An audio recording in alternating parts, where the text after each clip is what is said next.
नमस्कार, आप देख रहे हैं के न्यूज। मैं हूं आपके साथ सुनी चौहान। मुद्दे की बात में आज एक बार फिर से जिक्र महंगाई का। बारिश ने सब्जियों के दामों में आग लगा दी है। टमाटर से लेकर अदरक समेत यानी कि सब्जियों के दामों में जबरदस्त उछाल देखने को मिल रहा है। आम लोगों की जेब ज्यादा ढीली होने लगी है, जिसकी वजह से लोग परेशान दिखाई दे रहे हैं।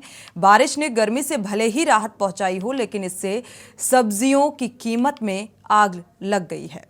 बारिश में मौसमी सब्जियां खराब होने या बाजार में इसकी आवक पर असर पड़ रहा है और इसके चलते एक हफ्ते में टमाटर 30 रुपए से 160 रुपए प्रति किलो तक पहुंच गया है। वहीं खीरा के भी भाव आसमान छूते नजर आ रहे हैं, यानी कि 80 रुपए प्रति किलो के हिसाब से मिल रहा है।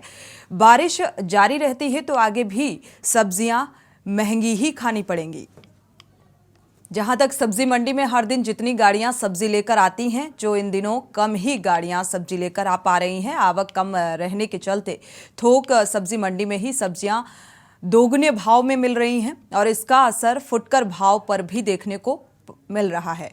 फुटकर में भी सब्जी महंगी हो गई है। ऐसे में लोगों को ज्यादा दाम चुकाने पड़ रहे हैं। गरीबों की थाली से सब्जी गायब होती जा रही है, यानी कि महंगाई का एक और झटका आम जनता को लगता हुआ नजर आ रहा है।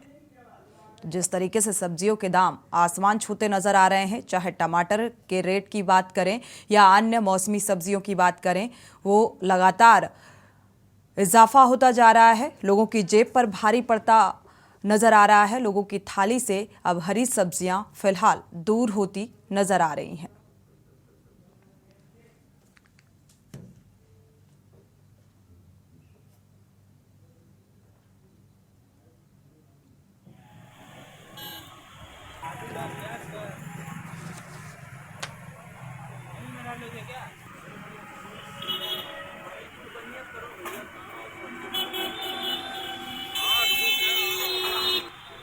तो एक तरफ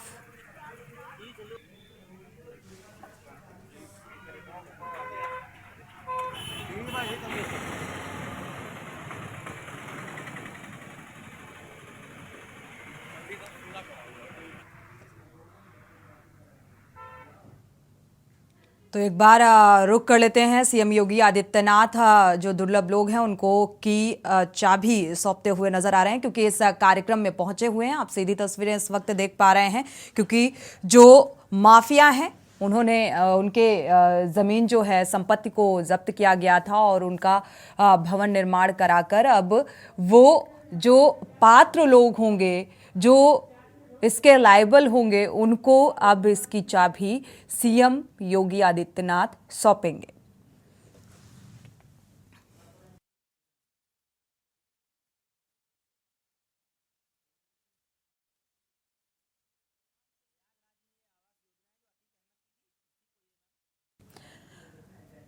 तो ये सीधी तस्वीरें आप देख पा रहे हैं। माफिया अतीक अहमद की संपत्ति को जब्त किया गया था और क्योंकि अवैध संपत्ति थी और इसे जब्त करने के बाद इसका तो अरबों रुपए की संपत्ति थी जिसे जब्त कर भवन निर्माण कराए गए थे और इन्हें अब पात्रों को सौंपा जाएगा। इस वक्त ये सीधी तस्वीरें वृक्षारोपण करते हुए सीएम योगी आदित्यनाथ की आप देख पा रहे हैं। तो इस कार्यक्रम में पहुंचे हुए हैं जो पात्र होंगे, जो लायबल होंगे, उनको अब इन भवनों की चाबी सौंपी जाएगी। तो करोड़ों अरबों की संपत्ति पर भवन निर्माण कर अब पात्रों को इसका लाभ पहुंचाने की कवायद सीएम योगी आदित्यनाथ की तरफ से ये पहल और इस कार्यक्रम में शिरकत करने के लिए पहुंचे हुए हैं, क्योंकि प्रयागराज में माफिया अतीक अहमद समेत जो भी माफियाओं की संपत्ति थी उन्हें जब्त कर भवन निर्माण कराए गए थे और अब ये पात्रों को जो वाकई डिजर्व करते हैं उनको ये भवन सौंपे जाएंगे। तो आप ये सीधी तस्वीरें इस वक्त देख पा रहे हैं और इस कार्यक्रम में पहुंचे हुए हैं सीएम योगी आदित्यनाथ वृक्षारोपण करते हुए और अब से कुछ ही देर बाद वो भवन की चाबी भी सौंपेंगे।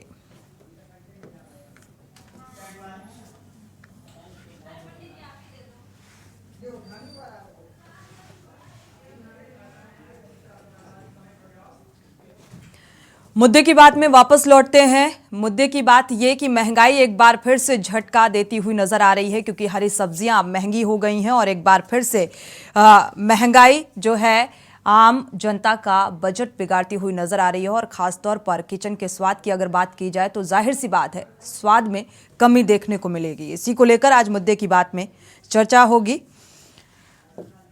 पदम लाल सैनी मंडी परिषद के अध्यक्ष हैं, हमारे साथ जुड़ चुके हैं।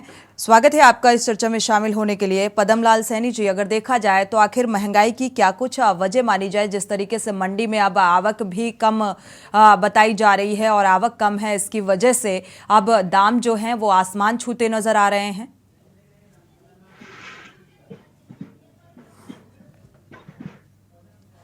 पदम लाल जी, आपको आवाज मिल पा रही है?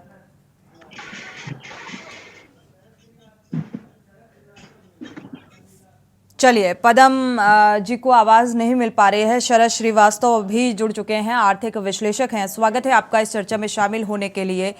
एक बार फिर से महंगाई की मार झेल रही है आम जनता। हालांकि पहले से ही महंगाई से त्रस्त थी, लेकिन अब तो जो स्वाद है उसमें भी इसका असर देखने को मिल रहा है, क्योंकि हरी सब्जियां जो हैं वो अब उनके दाम में इजाफा देखने को मिल रहा है। शरद जी, आर्थिक दृष्टिकोण से अगर देखा जाए तो क्या कुछ नजर आ रहा है? कि आपने जो मुद्दा उठाया है कि सब्जियां वगैरह महंगी हो रही हैं, ये बात आपकी सही है, लेकिन ये वक्ती तौर पे है। वक्ती तौर पे ये है कि आज के दिन हर जगह बारिश का इतना प्रकोप है, जिससे आवाजाही सब्जियों की और सारी चीजों की थोड़ी सी बाधित होती है। तो ये वक्ती तौर पे है, ये कोई परमानेंट फेस नहीं है। परमानेंट फेस के लिए आप देखें तो उस पर अलग से चर्चा करी जाएगी। ये शरद जी, लेकिन फिर भी हम आर्थिक स्थिति को समझना चाहेंगे, क्या कुछ इसका असर देखने को मिलेगा, क्योंकि महंगाई की मार पहले ही आम जनता झेल रही थी और एक बार फिर से अगर आवक में कमी है, मंडियों में देखा जाए तो महंगे दामों में मिल रही है सब्जी, थोक रेट अगर बढ़े हुए हैं तो जाहिर सी बात है फुटकर रेट में भी इजाफा होना लाजमी है, लेकिन इसका असर कहीं ना कहीं आम जनता को अब झेलना पड़ रहा है। बिल्कुल बिल्कुल सही कहा आपने, झेलना तो पड़ता ही है। आज हमारा पर्सनल बजट अगर इसी तरह से चीजों में अगर गड़बड़ा जाता है तो उसका फर्क पड़ता है, क्योंकि देखिए भारत की जनसंख्या अधिकतर इसी तरह की है कि जिसको जरा सही बजट में ऊपर नीचे आ जाता है तो उसको परेशानी हो जाती है। कुछ परसेंटेज को चौक करके, तो जो हम लोग इनकम टैक्स डिपार्टमेंट में इस तरह का डाटा रहता है कि बहुत सारे लोग जो हैं एक बिलो पॉवर्टी ना कहें, लेकिन एक नॉर्मल आदमी है, तो जिनको इन सब चीजों का फर्क तो पड़ता ही है। लेकिन ये चीज एक डिसिसिव फैक्टर नहीं हो सकते हैं कि हाँ आज थोड़ा सा प्रॉब्लम आ गई हमारे देश में या वक्ती तौर पे प्रॉब्लम आ गई तो महंगाई बढ़ गई या उससे बहुत फर्क पड़ जाएगा। नो डाउट, तो परेशान तो आदमी होता ही है, लेकिन ये एक परमानेंट फेज नहीं है। परमानेंट फेज में अगर हम लोग चर्चा करें तो बहुत सारी चीज सामने निकल के आती है। आपकी बात है कि लोगों का बजट गड़बड़ होता है, परेशानी होती है। ठीक है, आपकी बात से इत्तेफाक रखते हैं, लेकिन देखा जाए तो मुझे लगता है अगर जो सब्जियां 10 रुपए, 20 रुपए, 25 रुपए किलो के हिसाब से मिल रही थी वो अचानक 50 रुपए और 100 रुपए पहुंच जाती है, तो मुझे लगता है कि फर्क पड़ता है एक आम इंसान को। आपको फर्क नहीं पड़ेगा, मुझे फर्क नहीं पड़ेगा, लेकिन एक क्लास ऐसा है जिससे फर्क पड़ता है, चाहे हम लोअर क्लास की बात करें या मिडिल क्लास की बात करें, फर्क पड़ता है और सब्जियों के दाम में इजाफा होता है। और देखा जाए किचन में अब हरी सब्जियां, अधिकतर लोग प्रेफर करते हैं कि हरी सब्जियां खाई जाएं। जब महंगाई बढ़ जाती है तो लोग हरी सब्जियों से दूरी बना लेते हैं, तो इसका क्या कुछ असर मार्केट में देखने को मिलेगा और आर्थिक स्थिति में देखने को मिलेगा? बिल्कुल मिलेगा, क्यों नहीं मिलेगा। आज की डेट पे अगर हमारे पास एक मान लीजिए 10,000 रुपए हैं और उसमें हमने कुशन बना के रखा है कि लास्ट तक पहुंचते पहुंचते सैलरीड या रोज की जिसकी कमाई है 1,000 रुपए, तो वो अगर इस तरह से उसका कुछ बजट में दिक्कत करेगा तो फर्क तो पड़ेगा आर्थिक दृष्टि से। उसके और खर्चे बेकार हो जाएंगे, नहीं कर पाएगा खर्चे पूरे, जिसका असर बच्चों की पढ़ाई में भी पड़ सकता है और कुछ नहीं हो सकता है तो घर पे कुछ और टेंशन बढ़ सकती हैं। देखिए आर्थिक तो बहुत ही इम्पोर्टेंट बिल्कुल, आर्थिक दृष्टि से देखा जाए तो इसका असर देखने को मिलेगा, लेकिन सवाल ये है क्योंकि देखा जाए महंगाई तो पहले से ही अपना रंग दिखा रही है, लेकिन अब महंगाई जालिम होती जा रही है। जिस तरीके से लगातार सब्जियों के दाम बढ़ते जा रहे हैं और सब्जियों के दाम इसलिए इम्पोर्टेंट हो जाते हैं, इस पर मुद्दा इसलिए ये बन जाता है या चर्चा का विषय इसलिए बन जाता है क्योंकि ये सीधा आम जनमानस और चीज़ों पर इंसान कॉम्प्रोमाइज़ कर सकता है। अगर कपड़े महंगे हो गए और चीज़ें महंगी हो गई तो मुझे लगता है उसके बिना रहा जा सकता है, लेकिन सब्जियां यानी कि सीधा खान पान से संबंधित चीज़ें अगर महंगी हो जाती हैं तो इसका असर आम जनमानस में पड़ता है और दिखाई भी देता है। आजकल देखा होगा शरद श्रीवास्तव जी कि स्कूलों में जो बच्चे जाते हैं टिफ़िन प्रेफर किया जाता है, टिफ़िन दिया जाता है घर से, और टिफ़िन में अब स्ट्रिक्टली ये आदेश है। अगर प्राइवेट स्कूलों की बात करें तो वहाँ पर ये साफ साफ जो टीचर्स हैं वो कह देते हैं कि नहीं, हरी सब्जियाँ ही आप दीजिए, आप फास्ट फूड मत दीजिए, और हरी सब्जियाँ जो कि सेहत के लिहाज से भी बहुत अहम होती हैं। और फिर अगर हरी सब्जियां महंगी हो जाती हैं तो मुझे लगता है हरी सब्जियां टिफिन में भी कम हो जाएंगी, तो इसका साइड इफेक्ट भी देखने को मिलेगा। हाँ, इससे तो मैं इत्तेफाक रखता हूँ जी, इस तरह की करनी पड़ रही हैं, लेकिन मैं उम्मीद करता हूँ कि ये सब चीजें जल्दी ही रिजॉल्व हो जाएंगी, ये मैं उम्मीद करता हूँ। और बाकी देखिए परेशानी तो हो रही है नो डाउट, और ये परेशानी इतनी जल्दी खत्म होने वाली भी नहीं है। इसको भी हम एक्सेप्ट करना चाहिए कि अगर कोई चीज बिगड़ जाती है तो उसको सुधरते सुधरते वक्त लगता है।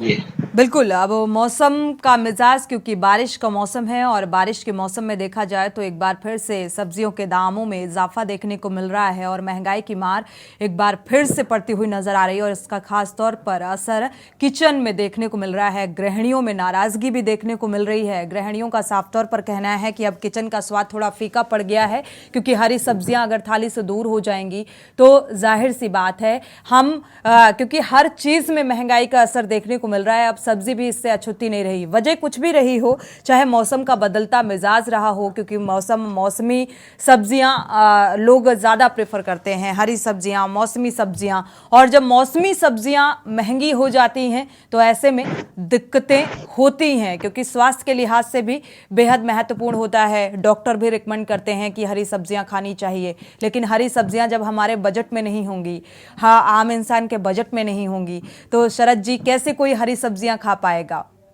ठीक बात है, आपकी बात बिल्कुल सच है, मैं इससे इत्तेफाक रखता हूँ जी, बट हम ये मान के चलते हैं कि स्थिति बहुत जल्दी ही सही हो जाएगी, थोड़ा वक्त लगेगा, और प्रयास तो कर ही रही है हमारी गवर्नमेंट जो है, इन सब चीजों के प्रयास में लगातार लगी बनी रहती है कि किस तरह की, क्योंकि हमको जब इंफॉर्मेशन है या हम लोग उसको रोज झेल रहे हैं तो गवर्नमेंट को भी इन सब चीजों का पूरा पता रहता है। तो गवर्नमेंट किस तरह से ये व्यवस्था बनाती है कि आवक में कोई कमी ना हो, जिससे कि रेट रखना हो।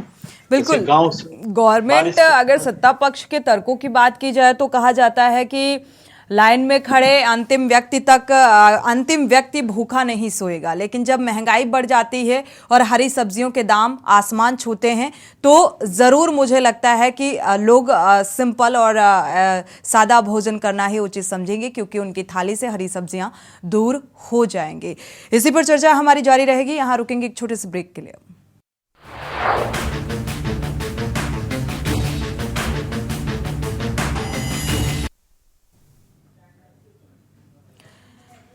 ब्रेक से वापस आ रहे हैं। मुद्दे की बात में आज सबसे अहम मुद्दा यह है कि सब्जियों के दामों में इजाफा देखने को मिल रहा है। मौसमी सब्जियों की बात करें, हर एक टमाटर से लेकर गाजर से लेकर अदरक से लेकर मूली तक हर एक चीज के दाम आसमान छूते नजर आ रहे हैं, और ऐसे में आम जनता की नाराजगी भी देखने को मिल रही है, क्योंकि जब सब्जियों के दामों में इजाफा होता है, और कई बार इसका दोहरे फैक्टर की अगर बात की जाए तो मुझे लगता है दोहरा फैक्टर यह है कि मंडी में आवक की कमी हो, थोड़े बहुत दामों में इजाफा देखने को मिलता है, लेकिन अगर फुटकर व्यापारियों की बात करें तो फुटकर व्यापारी दोगुने दामों में सब्जियों को बेचते हैं, तिगुने दामों में सब्जियों को बेचते हैं। वो ग्राहक के हिसाब से अपने सब्जियों के रेट बढ़ा देते हैं।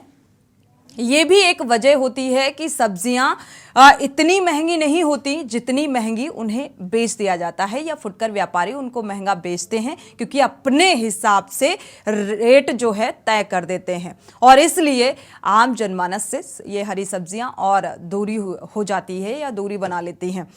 हमारे साथ आर्थिक विश्लेषक भी जुड़े हुए हैं, शरद श्रीवास्तव जी। शरद जी, क्या इस फैक्टर से आप इत्तेफाक रखते हैं? क्योंकि अक्सर ये देखा गया है जो फुटकर व्यापारी होते हैं वो मनमाने तरीके से अपना डिसाइड कर लेते हैं कि मुझे अगर बेशक 10 रुपए किलो 20 रुपए किलो अगर टमाटर मिल रहा है तो उसे वो अपने हिसाब से रेट तय करके बेचते हैं, और इस वजह से भी ये सब्जियां और महंगी हो जाती हैं। शरद जी, आपको आवाज मिल पा रही है?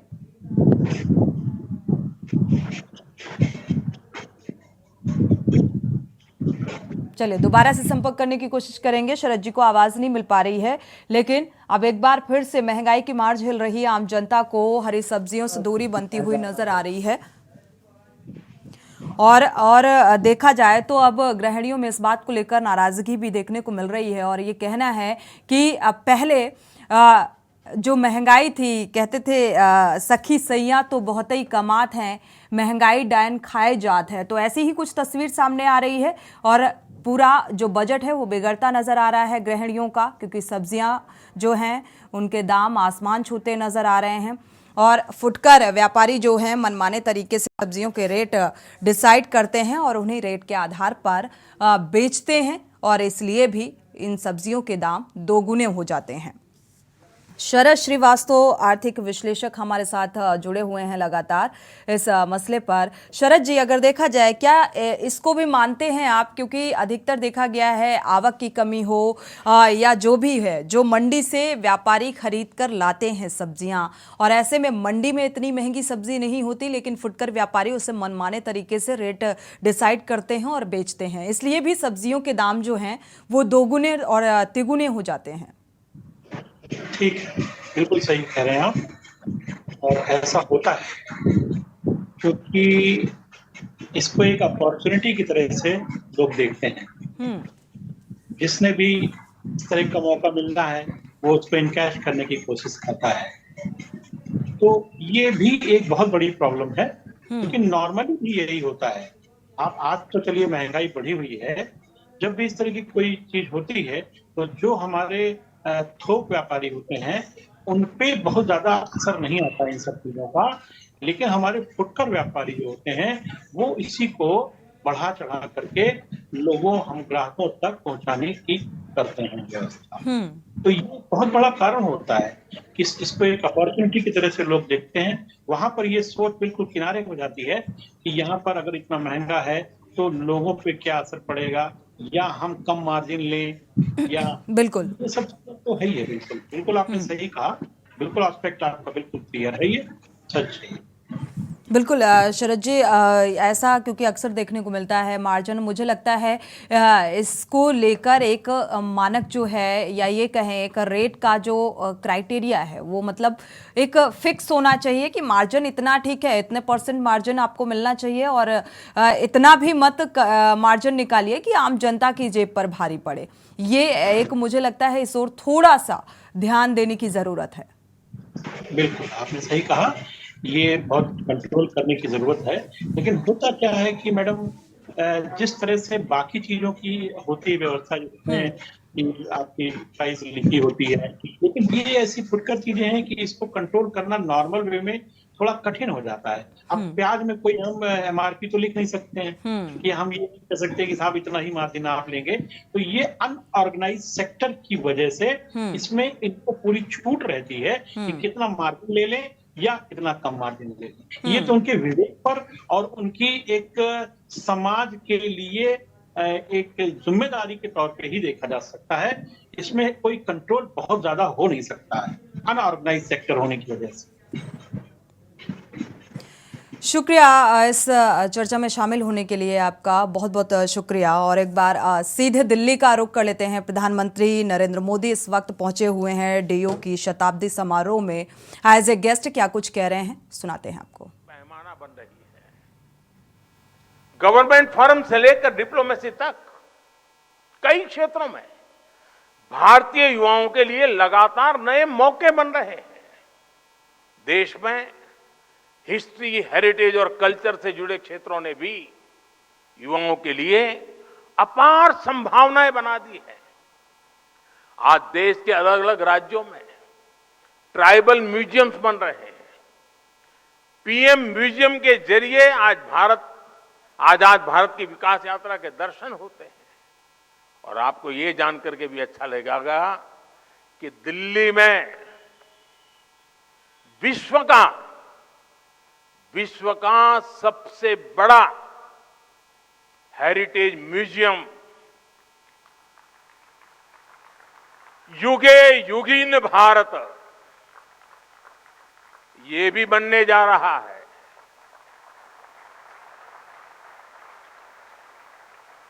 कला, संस्कृति और इतिहास से जुड़े युवाओं के लिए पहली बार पैशन को प्रोफेशन बनाने के इतने अवसर पैदा हो रहे हैं।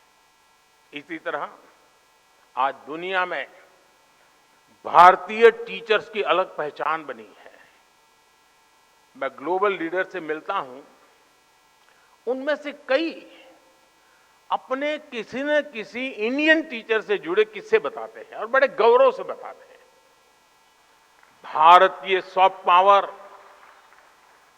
इंडियन यूथ की सक्सेस स्टोरी बन सकती है। इस सब के लिए हमारी यूनिवर्सिटीज को, हमारे इंस्टीट्यूशंस को तैयार होना है, अपने माइंडसेट को तैयार करना है। हर यूनिवर्सिटी को अपने लिए एक रोड मैप बनाना होगा, अपने लक्ष्यों को तय करना होगा। जब आप इस संस्थान के 125 वर्ष मनाए, तब आपकी गिनती वर्ल्ड की टॉप रैंकिंग वाली यूनिवर्सिटी में हो, इसके लिए अपने प्रयास बढ़ाएं। फ्यूचर मेकिंग इनोवेशंस आपके यहां हो, दुनिया के बेस्ट आइडियाज और लीडर्स आपके यहां से निकले, इसके लिए आपको लगातार काम करना होगा। लेकिन इतने सारे बदलावों के बीच आप लोग पूरी तरह मत बदल जाइएगा। कुछ बातें वैसी ही छोड़ दीजिएगा भाई। नॉर्थ कैंपस में पटेल चेस की चाय, नूडल्स,